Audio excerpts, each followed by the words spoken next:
বাজার থেকে ভাই আজকে নিয়ে এসেছে একটা মস্ত বড় কাতলা মাছ। কাতলা মাছটা কিন্তু যথেষ্ট বড় ছিল আর ভারীও ছিল। মা তো বলছিল যে এত বড় মাছটা আমি বটি দিয়ে কি করে কাটবো, তার উপর বটিতে একটু ধারটাও কমে গেছিল। আর ওই দিকে দূরে আমার সোনা মা একটুখানি বাইরে এসেছিল, আবার ঘরে ঢুকে যাচ্ছে। তো চলো, মাছটা কাটা কিন্তু হয়ে গেছে। মা দেখো ভালো করে কেটে একদম পরিষ্কার করে ধুয়ে নিয়েছে।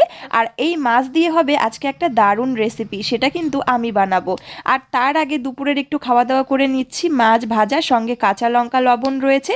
আর এটা দিয়ে খেতে কিন্তু গরম ভাতে দারুণ লাগে। সঙ্গে আরও অনেক পদ ছিল, তবে সেগুলো আমি খাবো না। শেষে একটু ডাল আর মাছ ভাজা দিয়ে খাবো।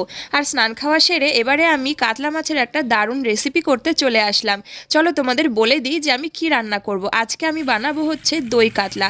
আর দই কাতলা খেতে আমরা ভীষণ ভালোবাসি, আমার তো খুবই পছন্দের। আর আজকে আমি একদম নেমন্তন্ন বাড়ির স্টাইলে, নেমন্তন্ন বাড়ির মতন যাতে স্বাদ হয় সেই রকম ভাবে দই কাতলা বানাবো। সবার আগে কিন্তু মাছগুলোকে নুন দিয়ে হালকা করে ভেজে তুলে নিয়েছে। আর এবারে আমি মশলা কষাচ্ছি। গরম মশলা ফোড়নে দিয়ে তার মধ্যে পেঁয়াজ, আদা, রসুন, জিরে, ধনে বাটা, কাজু বাটা, পোস্ত বাটা আর সব শেষে টক দই দিয়ে ভালো করে কষে নেব। আর তারপর পরিমাণ মতন জল দিয়ে কাঁচা লঙ্কা চেরাগুলো দিয়ে দেব। আর তারপরে কিছুক্ষণ ঝোলটা ফুটে আসলে তার মধ্যে সমস্ত মাছগুলোকে ছেড়ে দেব। আর তারপরে আস্তে আস্তে এটা একটু ফুটতে থাকবে আর মাছটা খুব সুন্দর নরম হয়ে যাবে।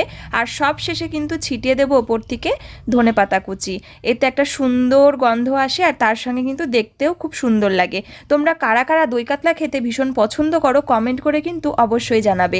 আর আজকে আমার এই রেসিপিটা তোমাদের কেমন লাগলো আর আমার রান্নাটা কেমন দেখতে হয়েছে সেটাও তোমরা কমেন্ট করে জানাবে। এবারে এই ধনেপাতাটা দিয়ে আর 5 মিনিট ঢেকে রেখে তারপরে চলো তোমাদের দেখাচ্ছি ফাইনাল লুকটা।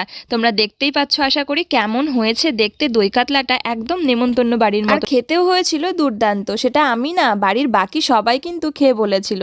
তাহলে চলো আজকের মতন আসছি, দেখা হচ্ছে তোমাদের সঙ্গে নতুন একটা ভিডিওতে। টাটা।